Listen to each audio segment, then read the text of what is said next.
الحمد لله الذي أورثنا كتابه وعلمه علمنا، حمدا يدوم بدوام الأبد، ثم صلاته على محمد، أكرم من بعث للأنام، وخير من قد قام بالمقام. بسم الله الرحمن الرحيم. الحمد لله رب العالمين، والصلاة والسلام على سيد الأولين والآخرين وإمام المرسلين، وبعد. معاشر الأحبة في الله، نلتقي في لقاء جديد من مجالس شرح الدرر اللوامع في أصل مقرأ الإمام نافع. وقفنا عند باب ميم الجمع أو ميم الجمع. إذا وقفنا عند قول الناظم رحمه الله تعالى: القول في الخلاف في ميم الجمع مقرب المعنى مهذب بديع. هذا هو عنوان الباب، وهو واضح أن الناظم رحمه الله سيتحدث فيه عن ميم الجمع، وتسمى ميم الجمع. وميم الجمع كما هو معلوم لديكم هي الميم الزائدة الدالة على جماعة المذكرين، فهي ميم زائدة عن الكلمة، ليست من بنية الكلمة، وهي تدل على جماعة المذكرين: أنتم، عليكم، إنهم، إن ربهم. إذن هذه الميم ميم الجمع تحدث عنها علماء التجويد وعلماء القراءات. وأولا ينبغي أن نعلم أن هذه الميم ميم الجمع أو ميم الجمع هي تقع لمن لا يعرف أن يفرق بين ميم الجمع ويحدد مواضعها في القرآن الكريم، فقد وضع علماء القراءات ضوابط لمعرفة هذه الميم للمبتدئين.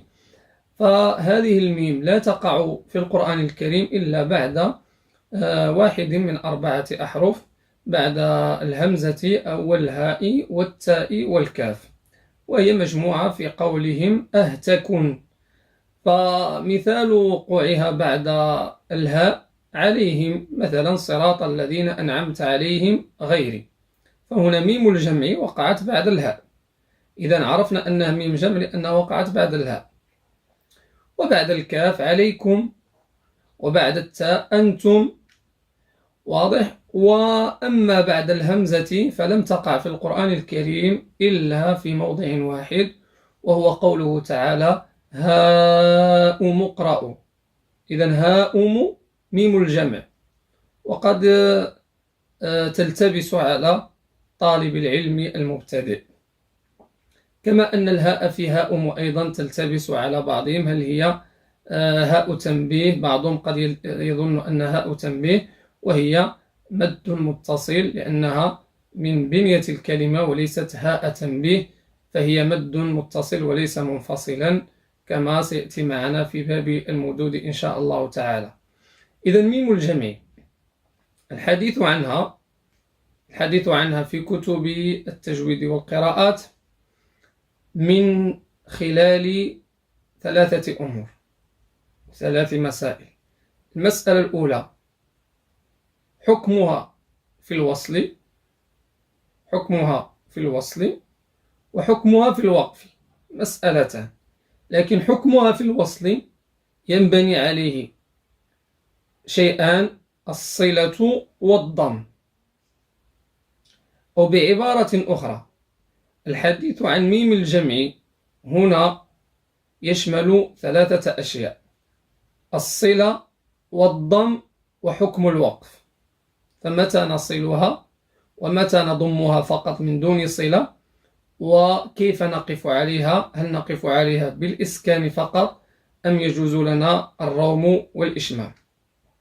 قبل أن نشرع في شرح هذه المسائل نقرأ أولا أبيات الباب كما جرت العادة: القول في الخلاف في ميم الجميع مقرب المعنى مهذب بديع، وصل ورش ضم ميم الجمع إذا أتت من قبل همز القطع، وكلها سكنها قالون ما لم يكن من بعدها سكون، واتفقا في ضمها في الوصل إذا أتت من قبل همز الوصل، وكلهم يقف بالإسكان، وفي الإشارة لهم قولان، وتركها أظهر في القياس، وهو الذي ارتضاه جل الناس.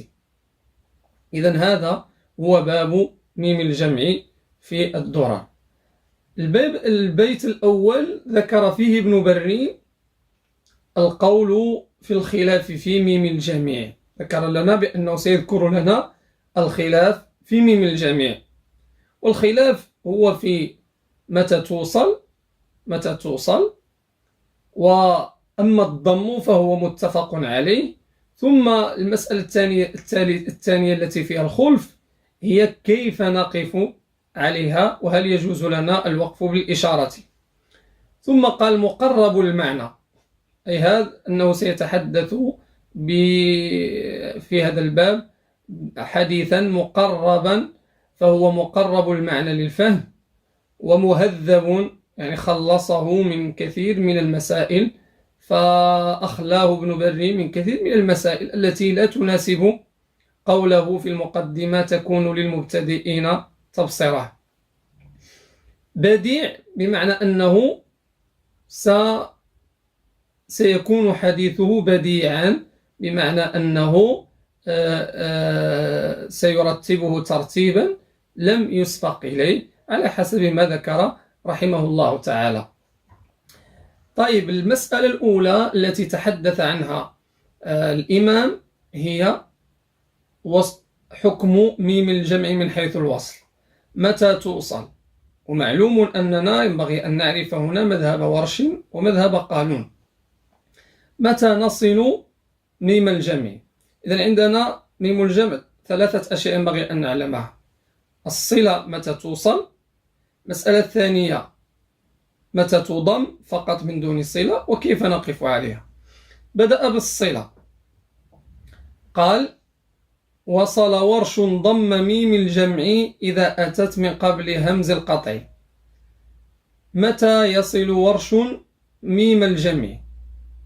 قال إذا جاءت الميم قبل همزة قطع. إذن ورش مذهبه في ميم الجمع يصلها فقط في حالة واحدة، والصلة هنا الضم زيادة في المد، زيادة مع المد، فيسمى مد الصلة. إذن عليكم أنفسكم، عليكم إذن عندنا الميم الجمع هنا جاءت بعدها همزة قطع، فإذا ورش يصلها أم لا؟ يصلها. قال وصل ورش ضم ميم الجمع. إذن هناك فرق بين الضم وبين الصلة. إذن الصلة شيء زائد على الضم، عليكم أنفسكم هذا ضم فقط، لكن الصلة عليكم أنفسكم. فإذا ورش يصل الميم في حالة واحدة ومن قبل همز القطع صلها لورشهم. إذن ورش يصل الميم ميم الجمع فقط إذا جاءت بعدها همزة قطع، مثل سواء عليهم أنذرتهم أم لم، نفس المسألة أيضا. إذن ورش يصل هنا، لكن لن يصل ورش في مثلا صراط الذين أنعمت عليهم غير المغضوب عليهم ولا، هنا لن يصلها ورش بل سيسكنها. طيب، لأنه فهم من مفهوم المخالفة. إذن يصلها فقط إذا جاءت بعدها همزة قطع، وإذا لم تأتي بعدها همزة قطع فيسكنها، لأنهم اختلفوا في أصل الميم، هل هي أصلها السكون أم أصلها الضم، على قولين عند أئمة العربية. طيب، انتهينا الآن من حكم ورش في صلة الميم. طيب، قالون ماذا عنده؟ متى يصل قالون الميم؟ قال وكلها سكناها قالون، وكلها سكناها قالون ما لم يكن من بعدها سكون.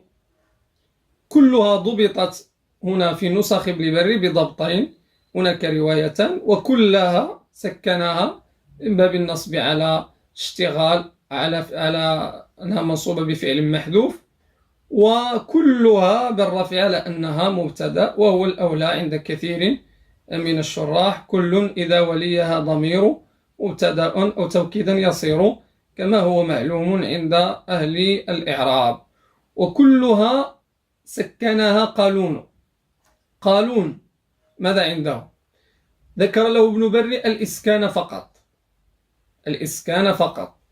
إذا قالون سيسكن الميم، سيسكن الميم، ميم الجمع دائما ساكنة عند قالون على ما ذكره ابن بري، فقط سيضمها إذا جاء بعدها سكون مثل ورش. طيب إذا ميم قالون له وجهان من طريق أبي نشيط المروزي، له وجهان في ميم الجمع، الإسكان والصلة. ولكن ابن بري رحمه الله اقتصر على وجه الإسكان لأنه الأشهر عن قالون، وهو الذي اختاره المغاربة، وهو اختيار ابن مجاهد رحمه الله، أبي بكر بن مجاهد الإمام المقرئ الكبير صاحب كتاب السبع، اختار الإسكان. فمن ثم المغاربة اقتصروا عليه في القراءات السبع، وقرأوا لقالون بالإسكان فقط.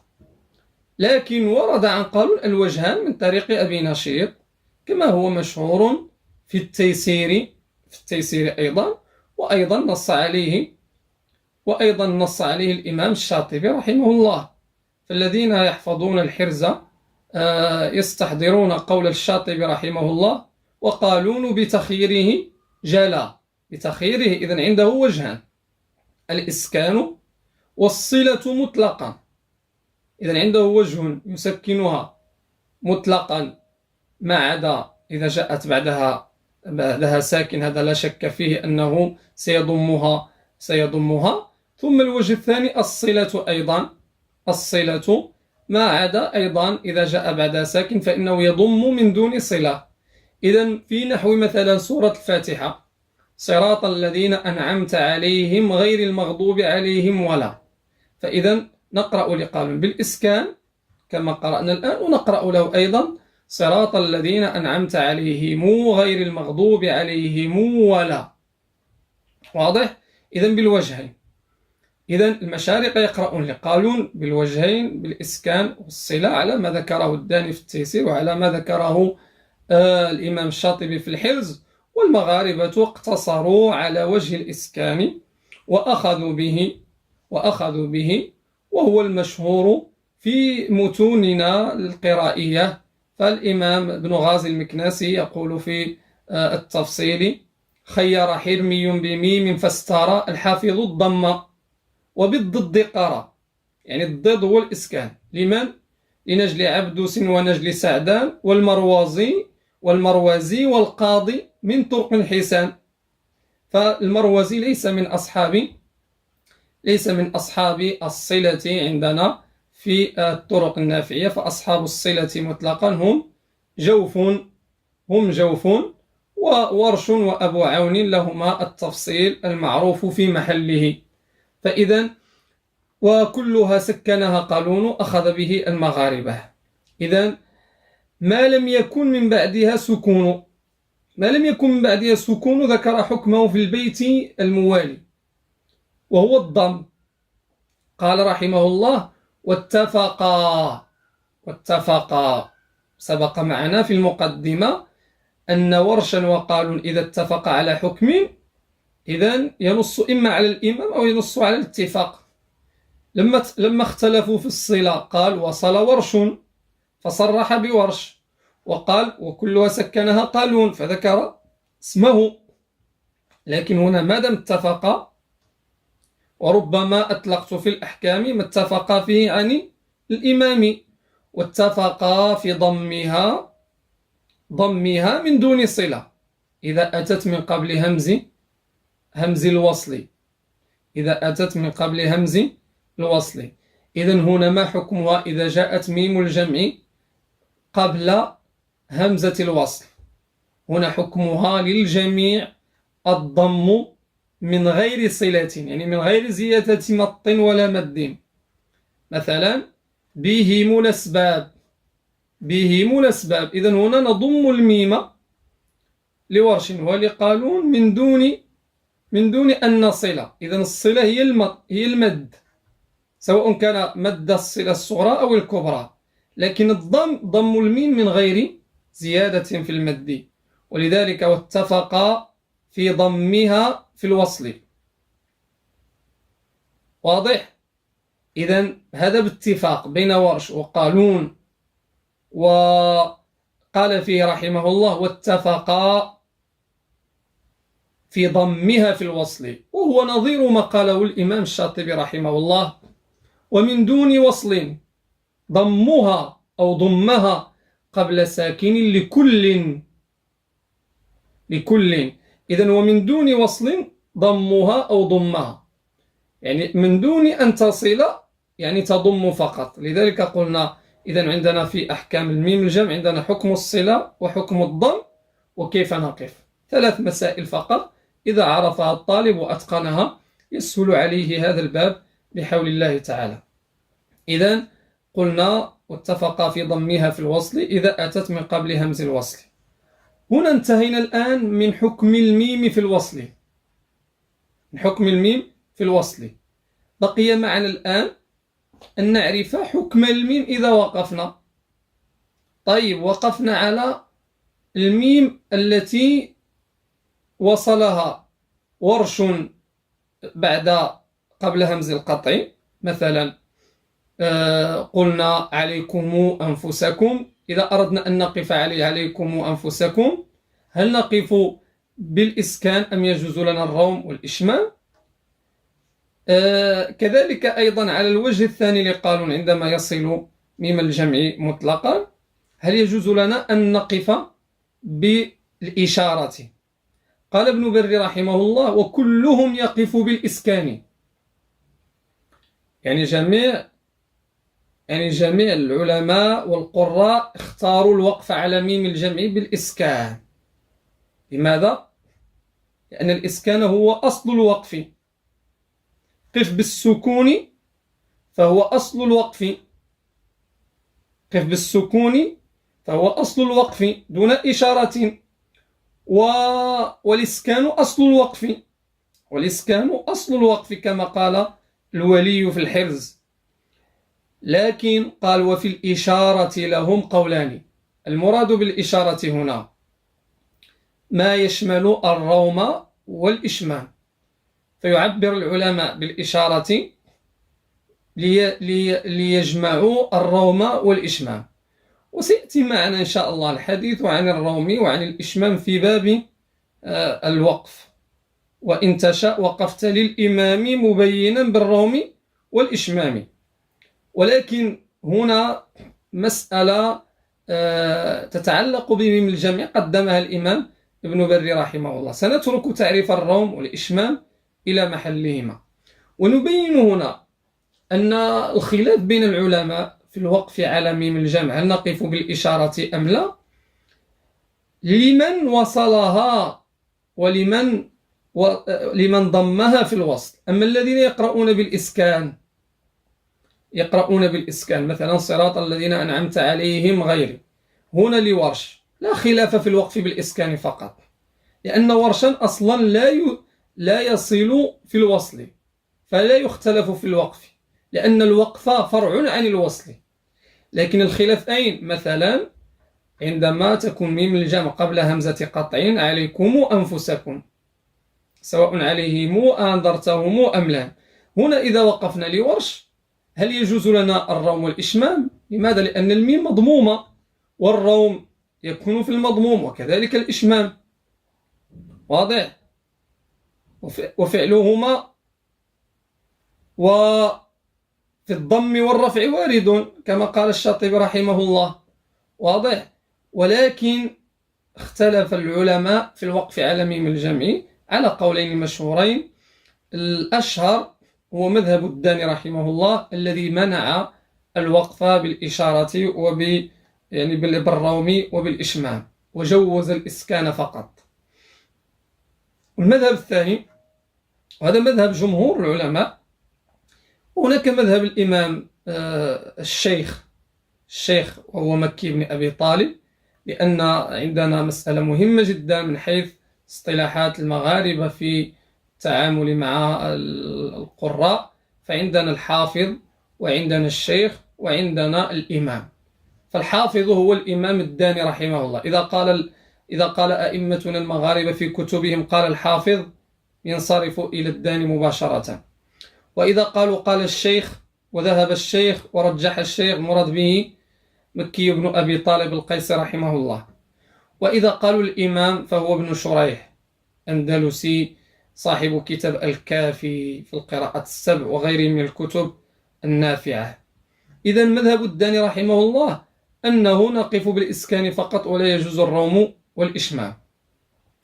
وجوز مكي الوقف بالروم والإشمام، وهذه مسألة خلافية معروفة، ولكن الأرجح هو مذهب الداني رحمه الله، هو الذي شهره الإمام الشاطبي رحمه الله عندما قال: وفي هاء تأنيث وميم الجميع قل وعارض شكل لم يكونا ليدخلا، أي الروم والإشمام.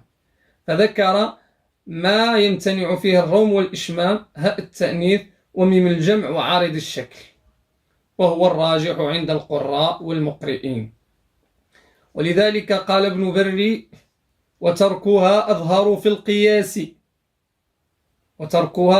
في القياس وهو الذي ارتضاه جل الناس. وهذه مسألة خلافية تنبني على أصل الميم، هل ميم الجمع أصلها الإسكان أم الضم؟ لأن العرب نطقت فيها بلغتين، بالإسكان وبالصلة، وكذلك جاءت القراءات القرآنية على منوال كلام العرب. فقد جمع الشاعر وهو امرؤ القيس في بيت واحد بين لغتين، فقال: أمرخ خيامهم أم عشر، فوصل الميم.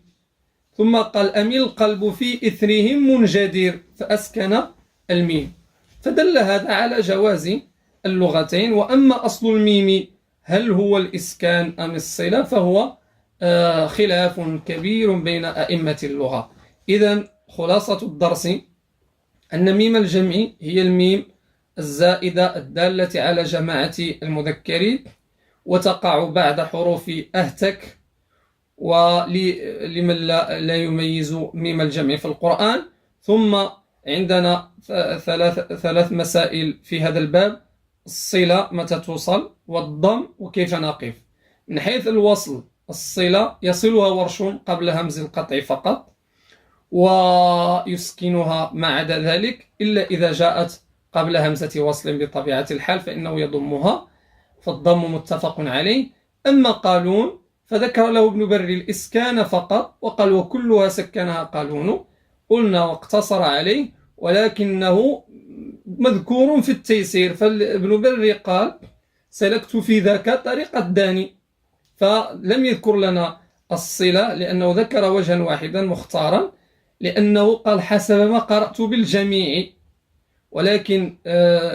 ولكن قلنا في ما نظم حول ما أغفله ابن بري من مسائل التيسير: وهكما ورد في التيسير وليس في الدرر خذ تفسيري، صلة ميم قل لقالون أتت.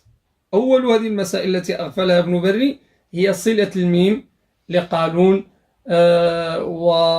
والمسألة الثالثة قلنا هي أن ميم الجمع تضم قبل همزة الوصل، واتفقا في ضمها في الوصل، وهذه مسألة متفق عليها.